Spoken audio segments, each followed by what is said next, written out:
I don't go into a school and make a judgment about what children can and can't do. I believe that children can do anything, and that they're just extremely clever, intelligent, fascinating human beings.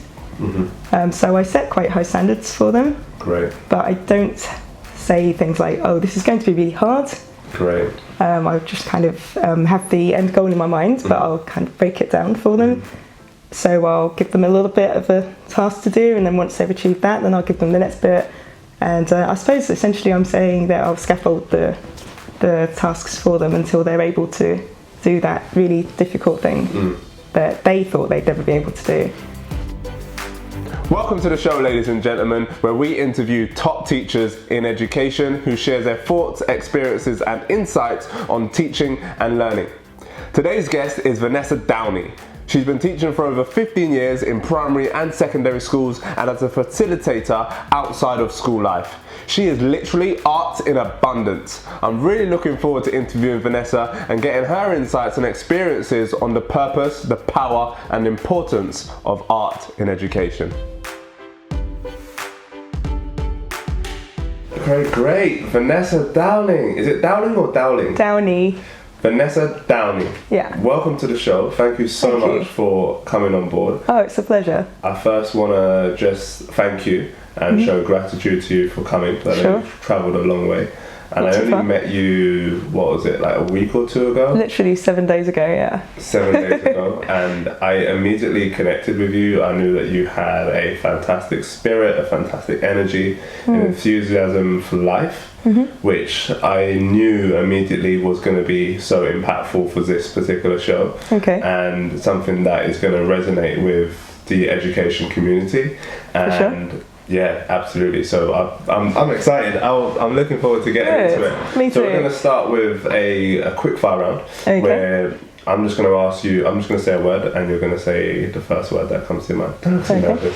I don't bite. The quick fire rounds might though. Okay, so the first word is family. Oh.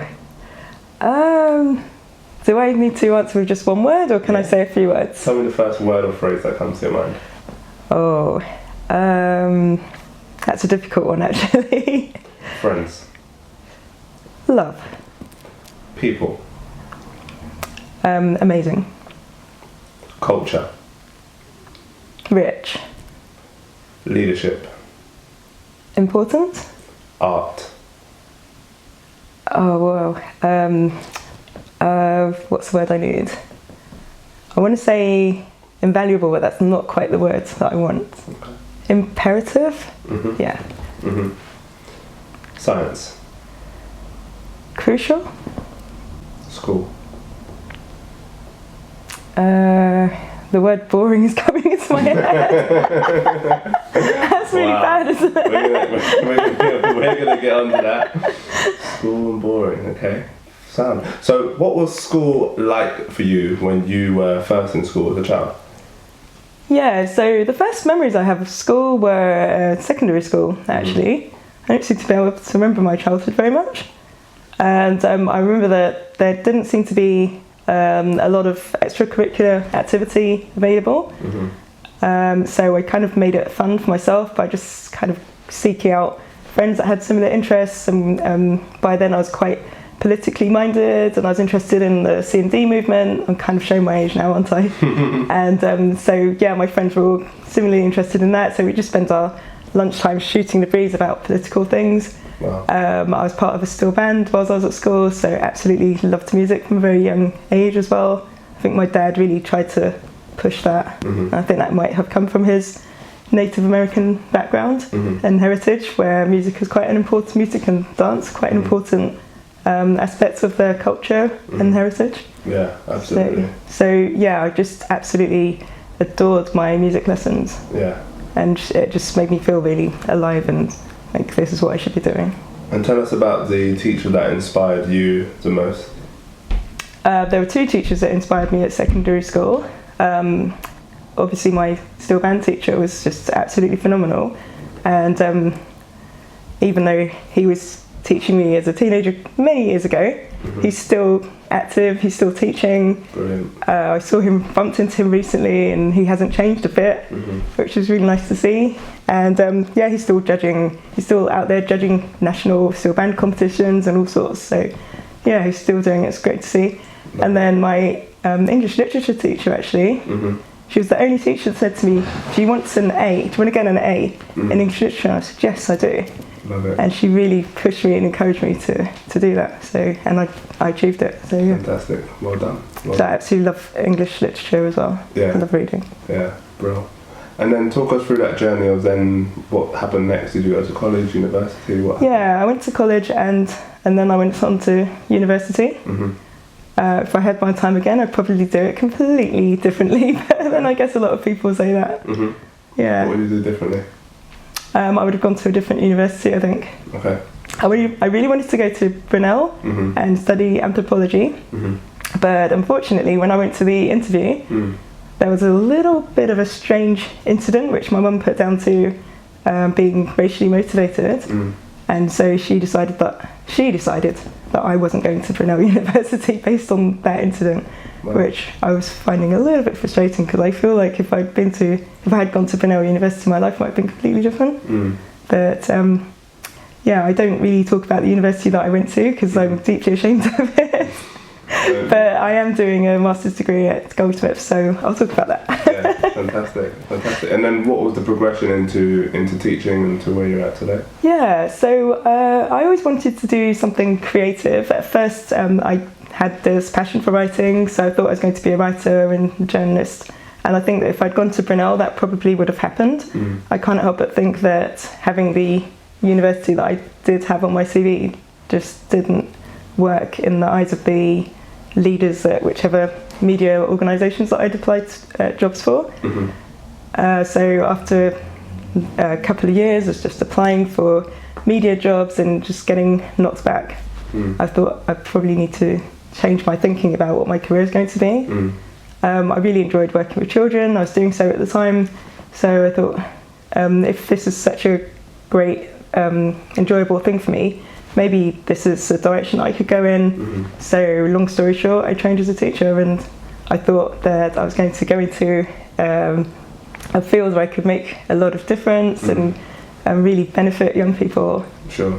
And then the record kind of stopped quite abruptly. It was a bit of a moment. Right. Okay.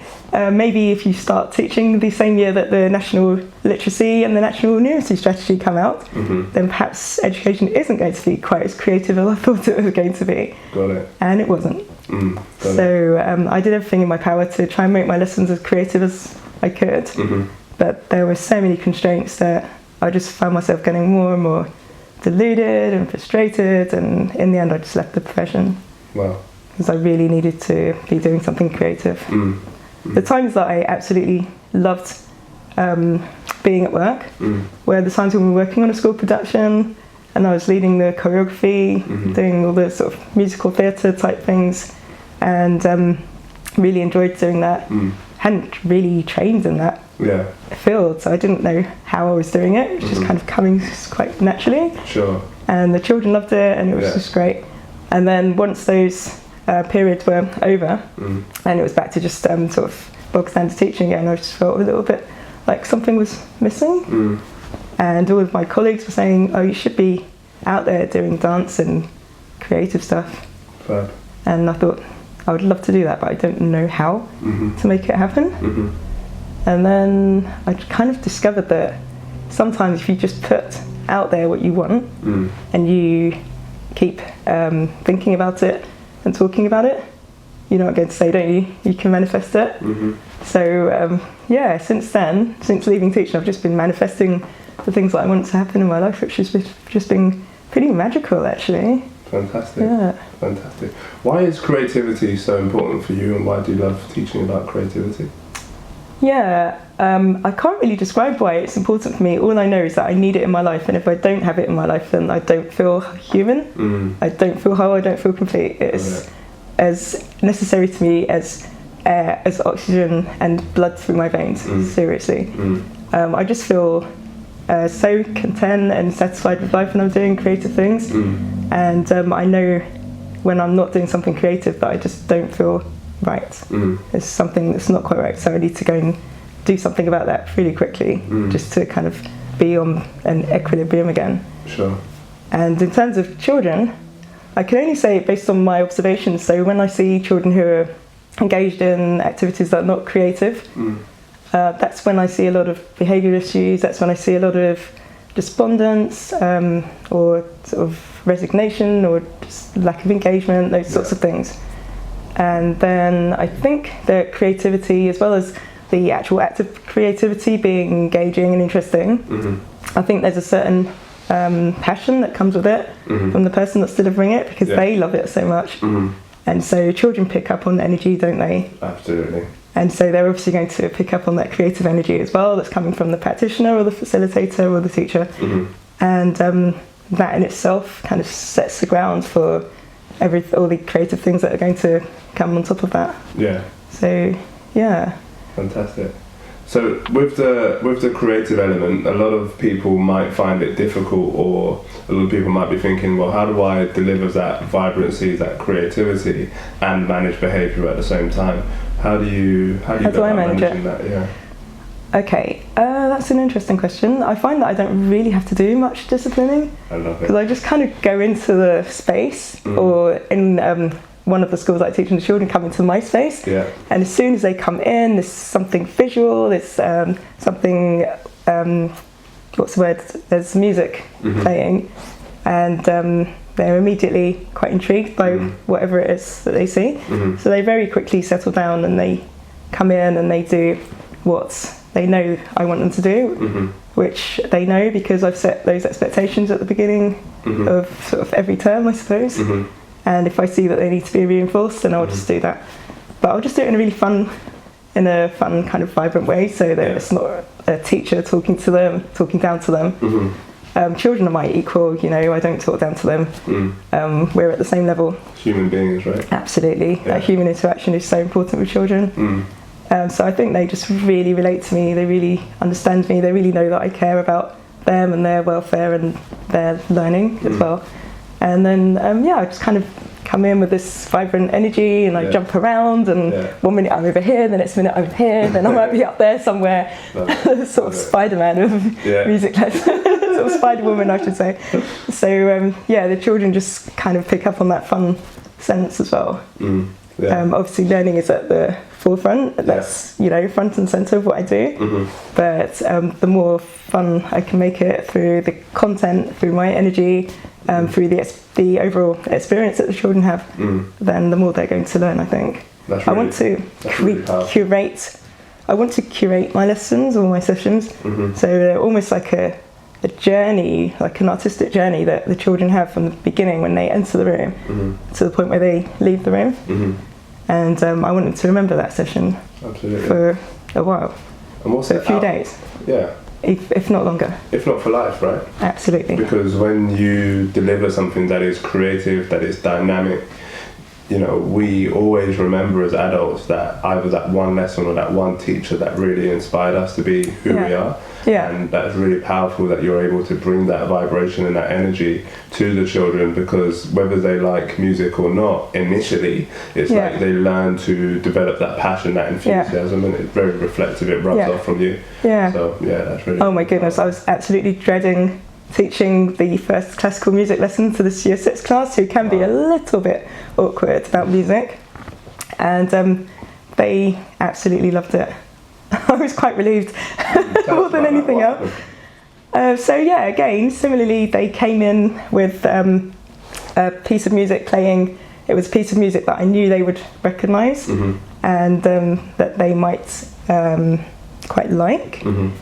And I've already set up this concept whereby it's okay to not like a piece of music that I'm playing, as long as they can tell me why they don't like it. Sure.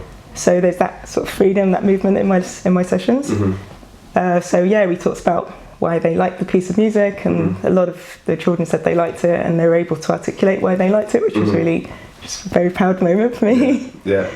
And then we focused on Vivaldi's life, so I told them some really interesting facts about Vivaldi, showed them a couple of videos. I like to make my lessons quite visual. Sure. And then just kind of got them playing some instruments and just kind of thinking about taking the sort of historical aspects and the cultural aspects of what they were learning and taking that onto some instruments, and they were really excited about it. Fantastic. So you made it visual, you made it cross-curricular, you made it connect with them. And practical as well. Yeah. Brilliant. I think that's really important in learning and in education, is that we do make it as practical as possible, because it's like, how can you take this concept and how are you going to use it in practical terms to make it advantageous? Yeah. And you've got some really fascinating insights on art and education. Tell us a little bit more about that. Okay. So I kind of left teaching and kind of wove my way into working in a creative environment as I suppose you could say, an artist in residence. And by now I'd trained as a dance artist. So I was going to lots of schools and feeling a little bit, feeling great about being able to inspire these children in this way, but also feeling a little bit frustrated that schools didn't necessarily seem to value dance as much as I would like them to. For instance, they would give me a space that just wasn't suitable for dancing in, or they'd cancel a session at the last minute or things like this. But I've come to understand that it's really difficult to run a school and things happen at the last minute, so just not to take it personally, really. But I think I was just so passionate about dance back then that I just took it really, really personally.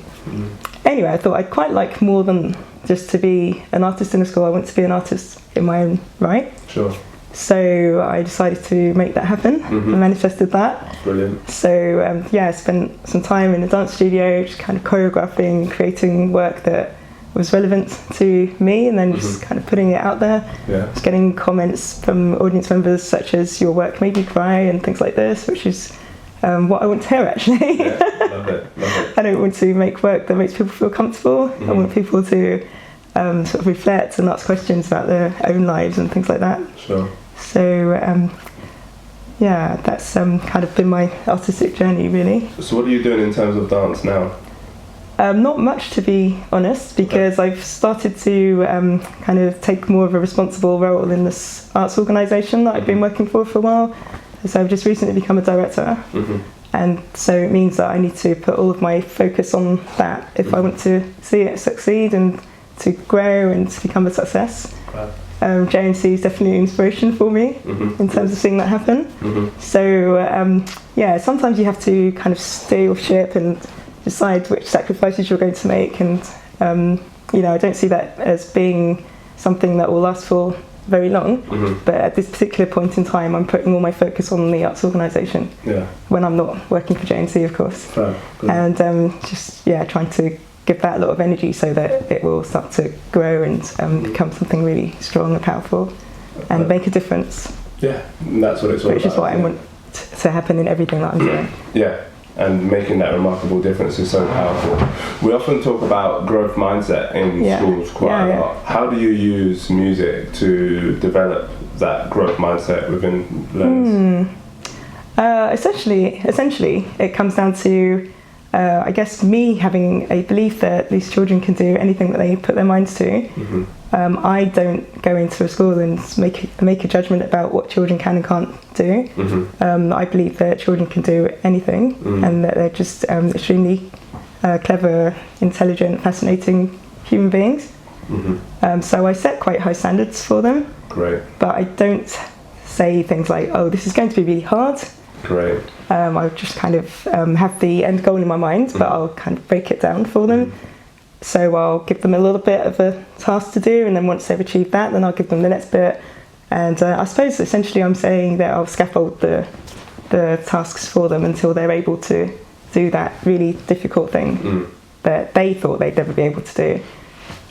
Or I should say, if I told them they were going to be doing that, they would have thought they wouldn't be able to do it. But because it's just kind of crept up on them, they find themselves doing it without ever having had that fear of not being able to do it. And they're like, "Oh wow, I just did that, but I didn't even know that it was possible for me." Which is, and then when they achieve that, that's the point at which I'll say, "You can do anything you put your mind to," and just really reinforce that.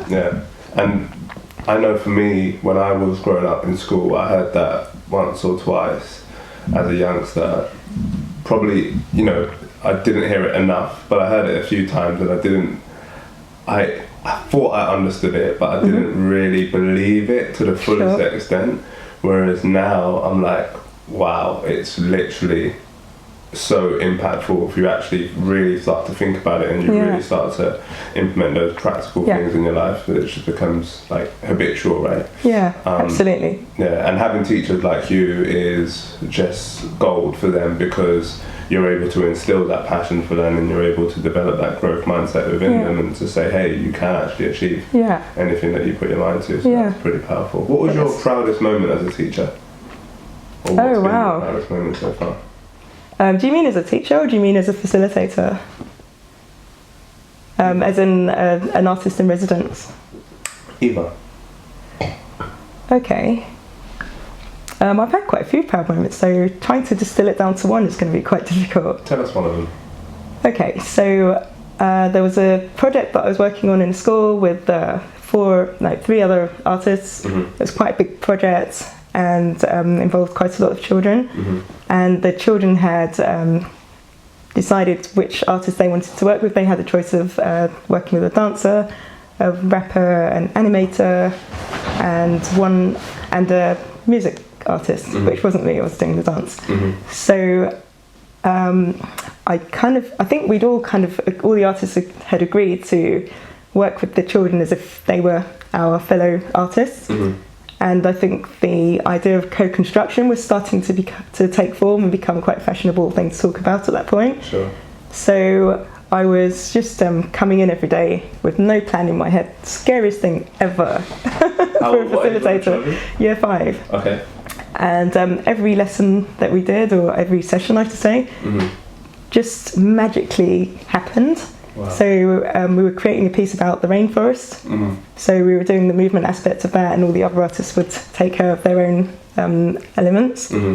And essentially the children had created this absolutely wonderful dance just through talking and problem solving and thinking about sort of inquiry questions, and then thinking about their own inquiry questions, and then answering those questions, and then thinking about movements that can answer those questions, and how they then abstract the movements to make them more artistic and all this sort of thing. So they created some really wonderful work. And it ended up with the dancers working with the animation group, who were working on green screen and all this sort of thing. So the children were dancing and they had this wonderful rainforest background and all these wonderful sound effects and things like this. So yeah, it just turned out to be an absolutely amazing show that the school invited the parents to. So yeah, I can't say that I didn't shed a little tear at that point. That was great. That's a really, really great project. Yeah. Are you working on anything similar at the moment? No, just the arts organisation is my focus right now. Yeah, sure. But I would love to do something like that again. Yeah. Absolutely. Yeah, really, really inspiring. Yeah. And when we met, we spoke about well-being. We touched on it briefly. Tell me a little bit more about, because schools talk about this a lot in terms of health and well-being now, which is great. What do you do in order to maintain your health and well-being? Yeah, so I make sure that without a doubt I'm doing creative things.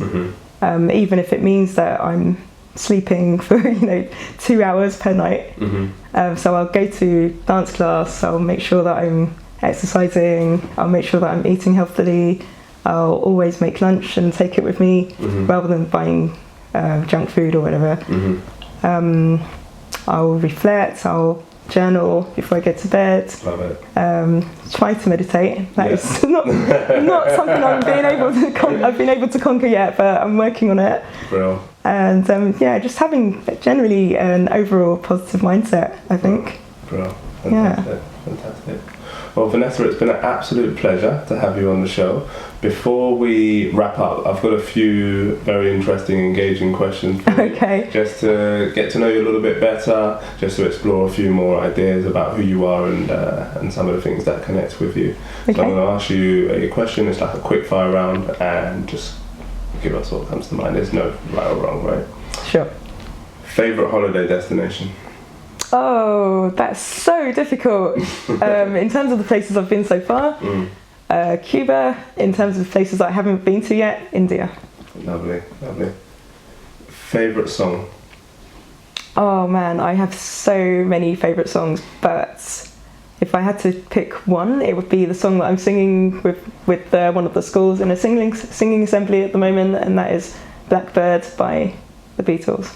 Okay, I'm going to check it out. Favourite book you've read? I wasn't going to say this actually, but since it's just been nominated as one of the top books ever to read, Chinua Achebe's Things Fall Apart. Things Fall Apart? Yeah. I'll add it to my reading list. Cool. You should, you'll love it. Most used app on your phone? Google Maps. Have feet will travel. Gonna love that. Next one. Most overused phrase in school?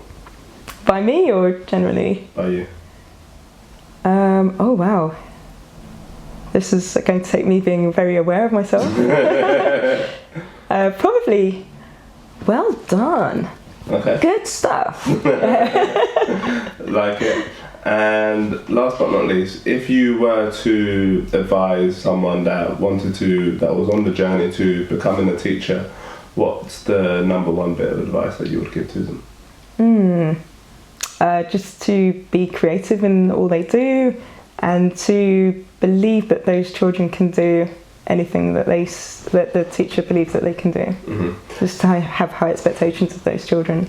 And if you were to have a meeting with the Minister of Education and he had no choice but to implement one policy. Oh, I like this. What would the policy be that you would share with him to implement? Yeah, well, it would definitely be to make education more creative. Love it. Of course. Vanessa, it's been an absolute pleasure to have you. Your spirit is radiant, as I said before, and it's been just remarkable to hear about your experience, your thoughts, your insights on education, and to share that with the community as well. Sure. And I'm sure they picked up fantastic deals of inspiration from you. I'm hoping so. Yeah, and we're looking forward to this coming out and to pushing it forward to share it with more people. Great. Thank you so much for coming on board. You're very welcome.